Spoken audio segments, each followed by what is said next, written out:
Hello everybody, Tyranno here, and today we're going to be looking at the main tank prize for the upcoming Royal Guard Battle Pass.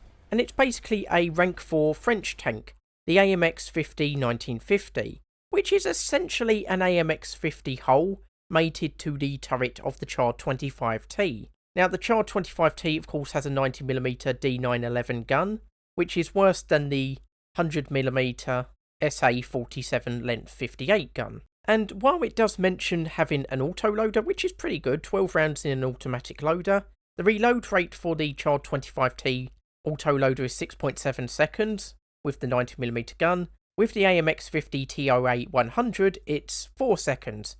And remember, that has a much better gun. So, while this is an interesting vehicle, it's not really better than either of these vehicles. Basically, it is going to be inferior to the AMX 50 TOA 100. The new Char 25T turret also has 2 machine guns as opposed to the TOA 100's 1 machine gun, but these are both very low rifle caliber machine guns. One's coaxial, one's on the roof, so it's not going to make that much difference, to be honest. Maybe a little bit extra anti-air defense there. However, one slight advantage is that this is capable of 57 kilometers an hour or 35.4 miles per hour, which is faster than the AMX 50 TOA 100, which is only capable of 32 miles per hour, or about 51.5 kilometers an hour.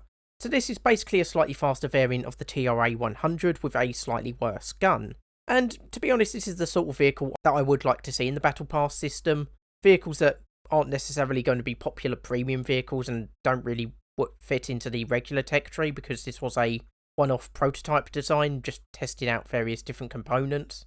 And I'm also quite interested by the name of the Battle Pass, because it's called Royal Guard, which is a bit of a weird name to call it, because what have we got so far? We've got a Soviet boat used by the Egyptian Navy, which is not a monarchy. We've got a French tank used by France, or tested by France, which is of course not a monarchy. We have got the Hungarian vehicle, and Hungary was technically a sort of monarchy. It was ruled by a regent, which is someone who rules instead of the monarchy, but he refused all attempts by the king to come back and take the throne of Hungary. He was also an admiral in a landlocked nation, so just to add to the weirdness. So basically, Royal Guard doesn't make any sense. However, I have noticed when they've announced the naval, ground and air prizes, they've described them as the main prize, which would imply there is a lesser not main prize. So maybe we're going to get something by Britain. And of course, while Japan is technically a monarchy, or was an emperor, that's not really described as royal a lot of the time. So Royal Guard to me would suggest maybe something to do with Britain. Italy was also technically a monarchy, so maybe they could get something theoretically. But I don't know, just speculation on my part. I think we might see something by Britain possibly. But again, like I say, just speculation.